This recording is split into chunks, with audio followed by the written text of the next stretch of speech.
Sometimes it is so difficult to find a manly spirituality in Christianity. Often the faith gets associated with a greater feminine presence. But interestingly, the masculinity that is needed in Christianity, it is something that cannot be separated from the feminine, especially the most beautiful of women, Our Lady. Because we men, we are in need of three pillars.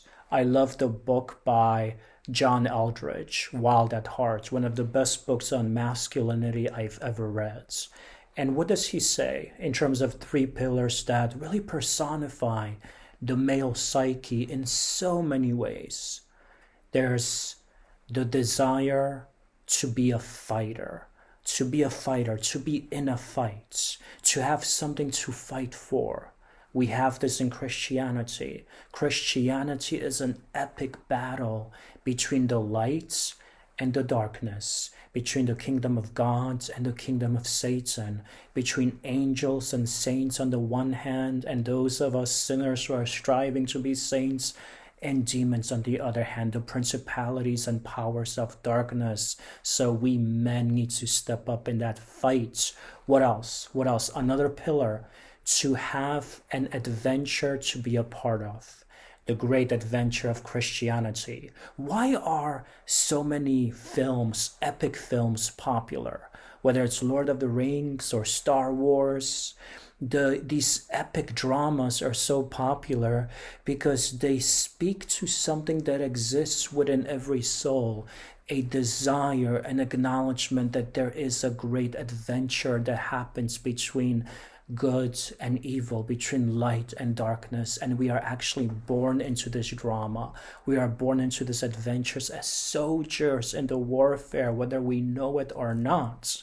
The third pillar, to have a beauty to fight for, to have a feminine beauty to fight for. First and foremost, the Queen herself, the Mother of God, Our Lady, to be able to fight for her. And of course, any man who is a husband, who has a wife to cherish, knows what it means to be a protector, to stand up for her, to fight for her, to honor her.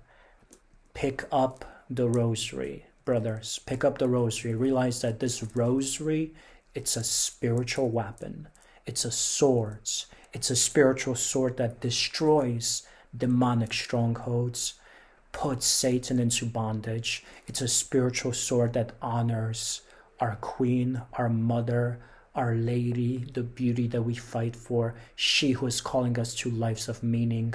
In Fatima, she gave the visionaries a vision of hell. And after that horrible vision, she said to them, so many go to hell these days because they have no one to pray and sacrifice for them. Be a man. Be a man of prayer. Be a God-fearing man who can be an example to his family. Be a God-fearing man because the children need to see that it's not just mom who prays, but it's my father. My father gave me witness. My father gave me example. My father showed me what true biblical masculinity looks like. When you think about some of the manliest men that have existed, they're present in the Bible. Joseph in the Old Testament, formed by adversity, David, St. Paul, John the Baptist, Christ himself. There's many holy, sacred examples. They are men of prayer. They are men of fasting. They are men of austerity. They are men of strong conviction. We need you, brothers. Rise up.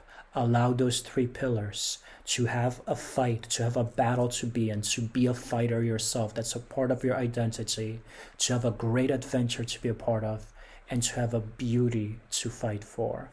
It is a deeply, deeply masculine faith. Arise, brothers, arise and be strong. Be not afraid. God is on your side, and you will do great things.